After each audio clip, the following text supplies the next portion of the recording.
So when we notice, then we can Sorry. gain insight and awareness, then we can decide if we want to stay with where we are or if we want to make a shift and what that shift might be.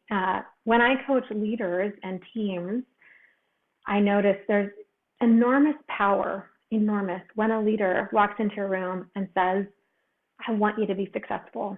Here's what that looks like. Here's how I can gain insight and access from the excellence that you bring to our team. A lot of people never say that. I really don't know why. It's not hard, right? But it comes back to this competitiveness that we're talking about, right? I'm going to tell you what to do. I'm going to lead. I've been hearing so much now with the shift to returning to work. Well, people should be in the office, and if you're not seen, you might be forgotten. And all these rules that we had, like as if we forgot what changes we went through and how productive we were, and the demands that going to an office places on people. And what it does is it takes away voices that really should be in the room. It takes away voices like mine, right? As a working parent, it's really hard to always be present. And so a quick story is I was hiring a morning babysitter. My son was younger. I had to get into the office for early meetings. I'd have a babysitter come at 6 a.m. I wouldn't see my son. He'd still be in bed. And I'd struggle to get to the office through rush hour traffic by 8 a.m. for these meetings. And I got there, and on my commute, I realized the partner had canceled the meeting. And I thought, why am I doing this? If it's a client meeting, I'm going to schedule it after 10. I'm going to drive in when there's no traffic. I'm going to make it work. But why would I do this when they're not honoring my time, when they're not respecting me? And it was in that moment when I gained so much respect for myself, because I thought, I am the only one who's going to put me first, right? They're not putting me first. They're putting themselves first. And I have to be clear that this is outside of my comfort zone to be able to show up. And you know what? I have so many clients who are working parents who don't want to show up in person either, right? They want to get on a phone call. They want to, maybe meet for lunch, but they don't want to do this whole, they want to meet socially, and then they want to do business remotely. And so there was so much power in connecting to that group. And I think it really does take a lot of leaders to leave their ego behind and say, what am I missing when I put that ego first? Who am I leaving out of the room? I love that. Thank you so much. Camille, how do you see your clients feeling liberated with their egos, and how can you, kind of bring a fresh perspective?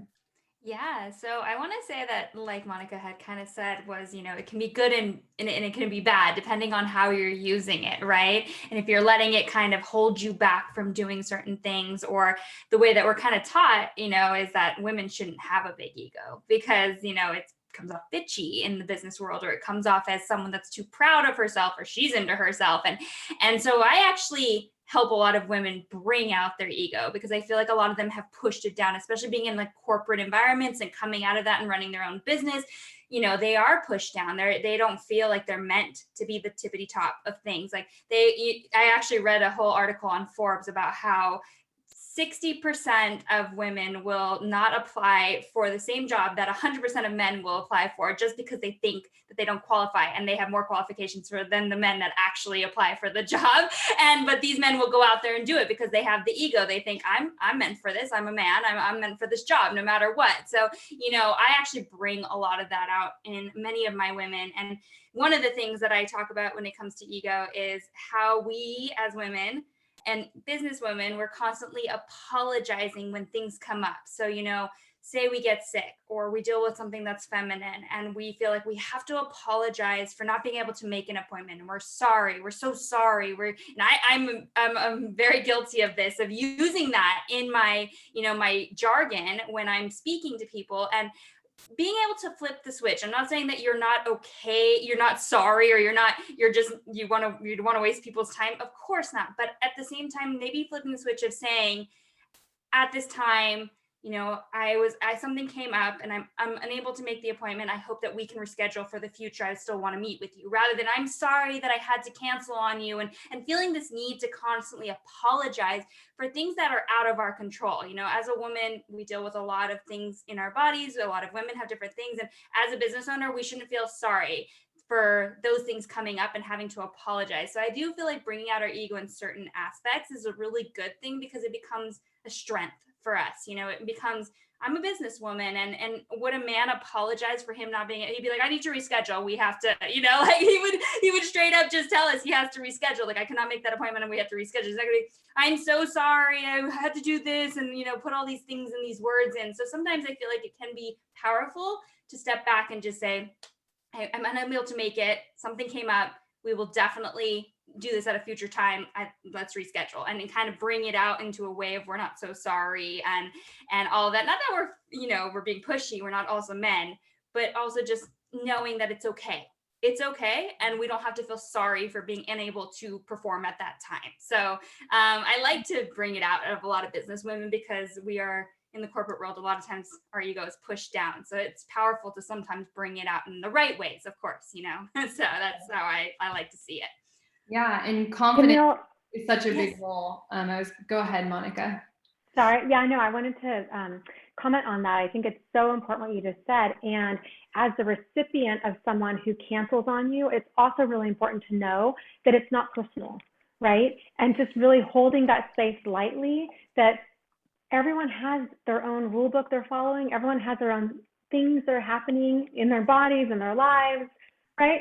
And we can't all show up at this exact same time. And so allowing that ease and flow, allowing that flexibility, and knowing like, oh yeah, okay, it's not going to work. Cool. And just not saying like, oh my gosh, how could they cancel on me, right? 99.9% of the time, not that. Yeah, exactly. It takes the personal out of it, because especially in business relationships, we're business women. Like, again, I work with a lot of business women, and we, you know, again, not that I don't want to waste anyone's time, but I want to make sure that they understand this is not personal. I'm not canceling on them because I don't want to be there, I don't like them, or whatever it is. And if you kind of take that out of it, then they understand on the other side. And I completely agree with you, Monica, because that is what you put out is going to come, is how that's going to come back to you. And that's the great way to keep that, and not have to keep it so personal, as if like, I don't want to meet with you, or I don't care for your time, which is not the truth. Yeah, you know, you both spoke into a dynamic that I want to open up really quick. And I think that spirituality can play a cool role. And I'm sure Dr. Julie has a perspective on it. Is, you know, I think often in the Western world, we've been in this like masculine, feminine paradigm, right? You're even seeing like coaching come out now where it's like, you know, 6 weeks in your feminine, and like, go, you know, run the triathlon for your masculine. And like, it's so interesting that the duality is in there. And I think Dr. Lisa had to go, but she speaks into that too. And what's cool is I think we all have both. And that's where harnessing spirit can be really powerful, because it begins to be this energy field that we step into or don't step into. And it doesn't have to be like, oh, I'm not trying to be, you know, Ted from accounting, and I'm not, and I'm not like, you know, crunchy mom Susie. Like we are able to delete this judgment, which is such a yoga construct, you know, and that the labeling is really kind of a choice, kind of just something that we can almost be lighter about and more open with. And so I want to talk about ego in that spiritual sense too, because I think we all have this battle, not so much about being in action, but about how it can affect our being, or maybe even be in this, you know, like when I'm dropping into states of hopelessness, when I'm dropping into states of I can't do this, or, you know, Susie's doing it better, things like that. Dr. Julie, how you can open up what the ego does and how Holy Spirit can heal us. That's a tough question. Am I unmuted? You can hear me okay? Okay. So I was thinking, you know, ego comes from Freud. So first I had to go all the way back to my roots and remember what the ego technically is. That word started because Freud says we are caught between our superego, which is that social cultural conscience that Jiminy Cricket in us that said, I should do this, I must do that. And we ladies respond to that quite a bit. And then the id, which is the impulsive part of us, the usually sexual, erotic part, and or aggressive, physical aggression part. So the ego is the balancing point for those two. That's psychological jargon. So I'm trying to figure out how to connect that with what I've been thinking regarding the soul. So the soul is what I think you ladies, my concept of the soul, which is the biblical concept, is what I think you ladies are talking about regarding ego. The soul, according to the Bible, is what we think, what we feel, and how we choose to do things, our reaction, our intuition. And as you guys all know, if we're thinking positively, our emotions are going to follow, they're going to be positive. Or if we're in a good emotional spot, we're going to attribute good thoughts to it. But we've got to monitor those three things. Now, let me toss out a third variable, which is in Christian philosophy or doctrine, the person who has the type of quote ego that God loves the most is actually somebody who has a child's heart. The scriptures say that it is the child that's going to be the leader, or that if we want to be a strong leader, we need to become as humble as a child. And I've been trying to wrap my head around how that fits in with you all, and I'm not quite sure I can do that. I would love to hear your thoughts on it. But I do want to say that when one starts connecting with the Creator, the best position to be is that we act and feel like a child. We come into dependence on that Creator, and we allow Him to direct our path, and we allow Him to provide our nurturance and all of those things. So I think I'm not sure I can even answer your question, because it seems like my concept of ego is really different from where at least Monica's coming from. Yeah, I mean, yeah. I was going to connect some dots that I see, and then Monica, totally go for it. I agree that the childlikeness we hear a lot is curiosity, right? Like how can we approach, I think kind of similar to what Camille was saying, approach that conversation about, having to reschedule because of a family, and it not being emergency, but it's just like, my family needs me, and having courage in that and being curious about the person's response. And I think our ego holds us back. We try to front and look good, and we'll say, we're rescheduling, I can do Tuesday and Friday, because we want to believe that by giving them the option of Tuesday and Friday, like, oh, we're better, like that'll soften the blow, because we don't give ourselves the credit that we can simply be in our, this isn't going to work. And right. The word transparency, children are transparent. Yeah. What you're talking about is that we should be willing to be transparent. Yeah. But our ego often says, oh no, nobody's going to really see the real me. Monica? When you said that, Julie, I heard a lot of trust in the child. There's this, I used to talk about the 4-year-old kid, right? Not knowing that it's wrong to run around naked in your backyard, right? And so I'm thinking also, and everyone had, like, I believe you were talking about trauma earlier, Julie, but when we're younger, maybe we haven't had as many experiences with harm, and so we're more willing to just be present and explore this space. And then we grow up and we get these like to-do lists and this like, I'm going to be somebody, I'm going to be something. I have to control the situation. And so when I see ego materialize in corporate teams, I see control and I see the hyperachiever, and they cause a lot of tension and anxiety, because everyone else then, especially if you have a leader who's like that, everyone else below them is like, oh, I have to do that too. Oh, now I am stressed out because I have to plan because this person wants this thing done this way. And that's not love, and it's not allowing. And so that's what I see. I know like it may or may not be this like, the same definition, but it is like this, like, I need to do instead of like, what's possible here. And controlling doesn't allow in this diversity of thought or all the richness of the people in the organization. It pushes everything through one lens. And I think that can be really harmful. And like what Camille was saying, when we stand up for our own selves, we bring ourselves into that space to say, there's a different way we could be here. I can be confident and strong, and I can create something more than what we have, which is one view, one version of the scenario. Go ahead, Julie, go ahead. Well, it involves absolutely trust. If we're going to give up control, we've got to be able to trust. We've got to be able to trust ourselves and that we can handle mistakes, or we can handle tragedies, or we can handle losses. We've got to be able to trust our enemies to a certain extent. That's a real toughie.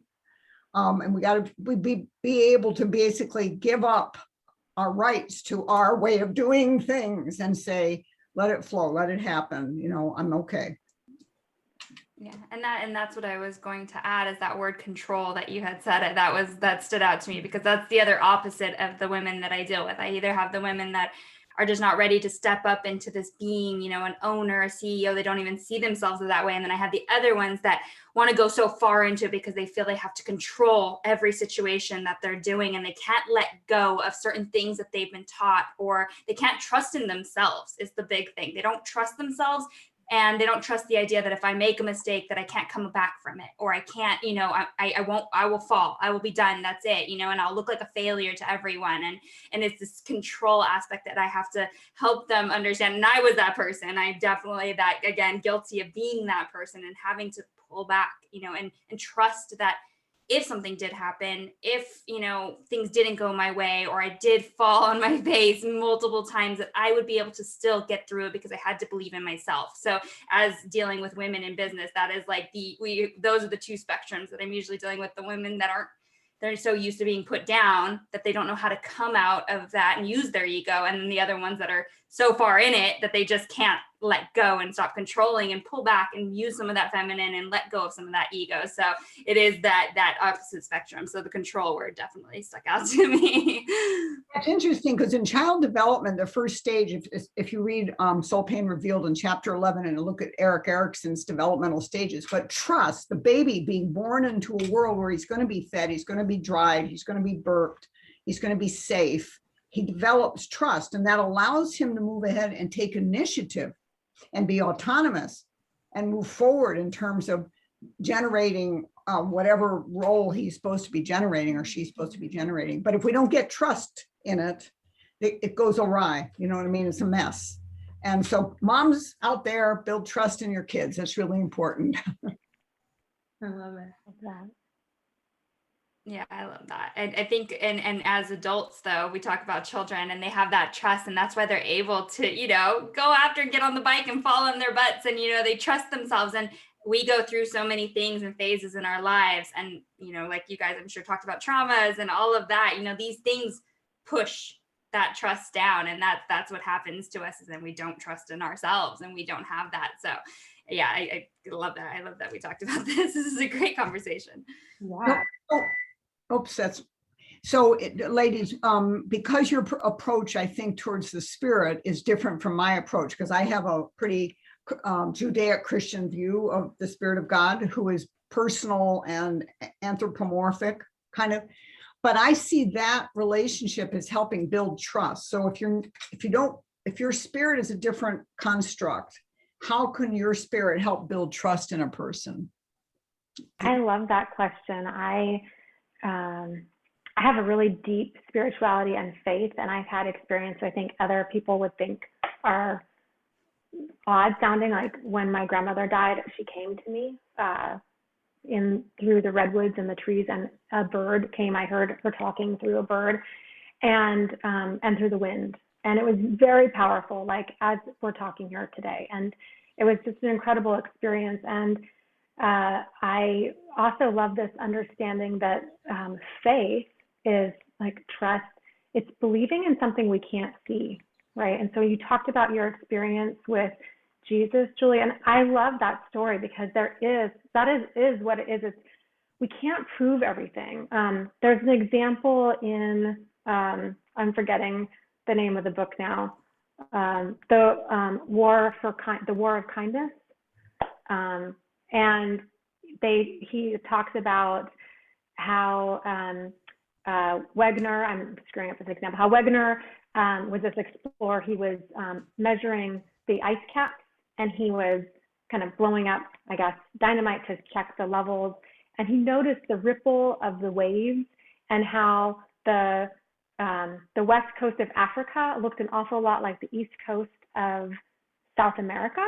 And he thought, he actually came up with this idea of Pangea. It was 1906, and we did not believe him. We thought, that's crazy. The tectonic plates are shifting all over the place and they used to be attached. No, that's crazy. It actually wasn't really accepted until I think like 1968. I mean, shortly before, like I was born in 73, so shortly before this came into like current day thought. And I live in California and we have earthquakes. How could someone not understand completely that, of course, there is so much going on that maybe we can't see? And I think too of spirituality. I think of the Judeo-Christian religions and how they knew so much about what was happening in the body before they had all the sophisticated medical devices that we have today. And it was because they slowed down and they listened and they had faith. They had a higher calling. They had a higher faith guiding them. And I believe this is what we know from yoga philosophy too, from ancient wisdom of 4,000 years old, that there is something more than this tangible physical body, right? There's something so much deeper that we can't see, and that others might say it sounds ridiculous. It is absolutely that faith. And I think it's fascinating too, because as I understand, a majority of the world believes in a monotheistic religion. I don't know the exact numbers, but if that's true, then a majority of the people believe in something we can't see. But we fight with this all the time, right? We say like, oh, maybe for some things, but not for me. Of course, right? Of course there's something more. So when I say, you know, I want to set my intention, I will do this in yoga class, let's set our intention for ourselves, for others, let's, you know, offer up something, let's, you know, set our intentions for the universe. Of course there is a higher calling. Mm-hmm. That's actually in scripture, Monica. It's faith is that which you can't see. So that you've taken that right out of Hebrews, in case you didn't know that. That's good. I grew up Methodist, but I'm not a thorough scholar of the religious literature. So I have a little bit in my head somewhere.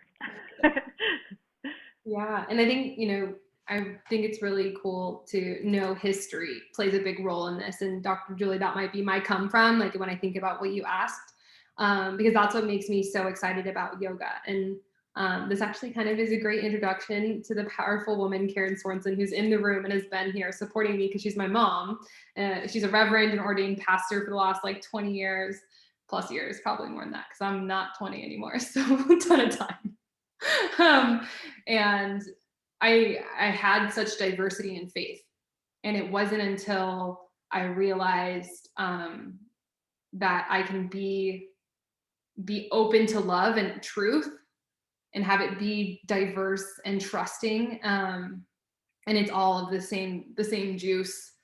Do I still have a personal relationship, you know, with you know, the Father, Son, and Holy Spirit? I grew up that way and I honor it that way.